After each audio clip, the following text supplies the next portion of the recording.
Okay, I think we're live.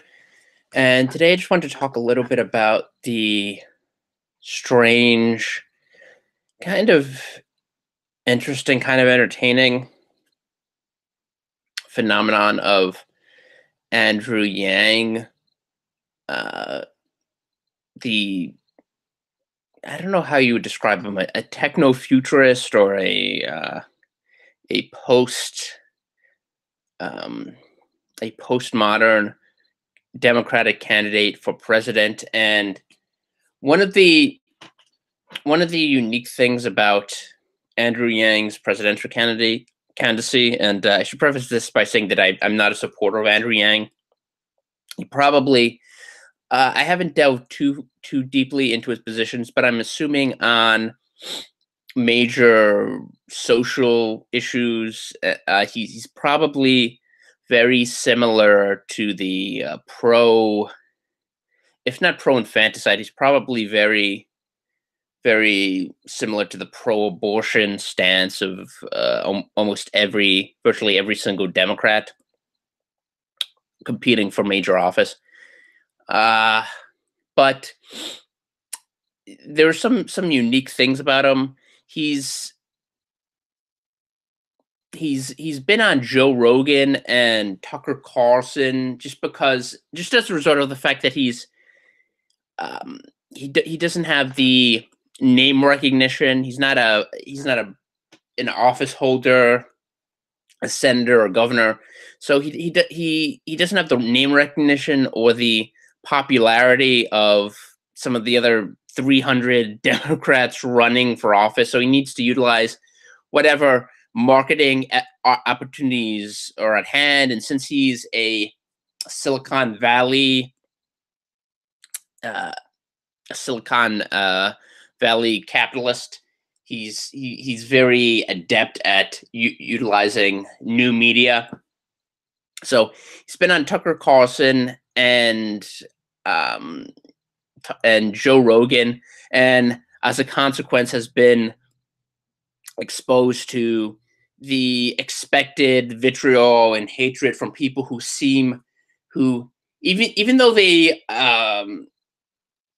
might recognize that he doesn't agree with Tucker Carlson. He's not a conservative. He's not a Trump MAGA supporter, and even in terms of Joe Rogan, he's not that very different from a conventional doctrinaire liberal in a lot of ways, but he realizes that he needs to get his brand imprinted on a certain section of this very divided Democratic primary field, and needs to get his name out there so that he actually makes an impact, and people understand who he is and can support him in this very fragmented primary field. But the Democratic Party and the left in general, progressivism has taken control of the Democratic Party, and they are immune. They are, I wouldn't even say resistant. They do not tolerate any sort of deviationist. It's kind of like the communist, the Communist Party of the Soviet Union before the advent of Gorbachevism, before Mikhail Gorbachev started tinkering around the edges in order to make the Soviet Union more viable.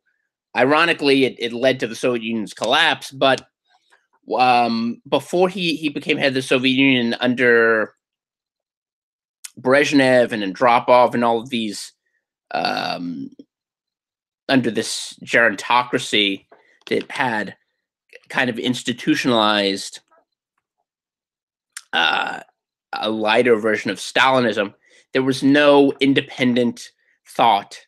There was no independent thought allowed. People had to distribute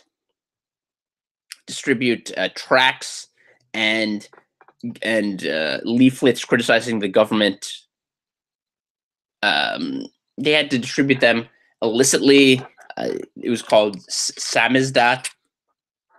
So, I mean, that's what you're dealing with the Democratic Party. So anyone who deviates even 1 inch in a sort of rational direction, in the direction of building bridges or having debate, is punished. And that's one of the things that's distinctive about Andrew Yang, in the sense that he's not he's not reflexively hostile.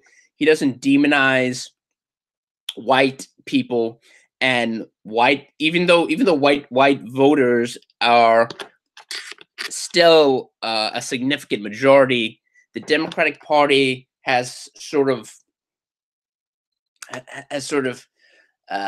thrown in its lot with the people who believe that white people are evil, that they're the reason this country is in such a parlous state, which is why you have candidates coming out for reparations, a patently ridiculous idea. And the Democratic candidates that are opposed to reparations, even if they're far left socialist lunatics like Bernie Sanders, they're demonized. So it just serves to illustrate how deranged and nutty the Democratic Party has become, how alienated it's become from the mainstream of American society, even though a large segment of American society still votes for them.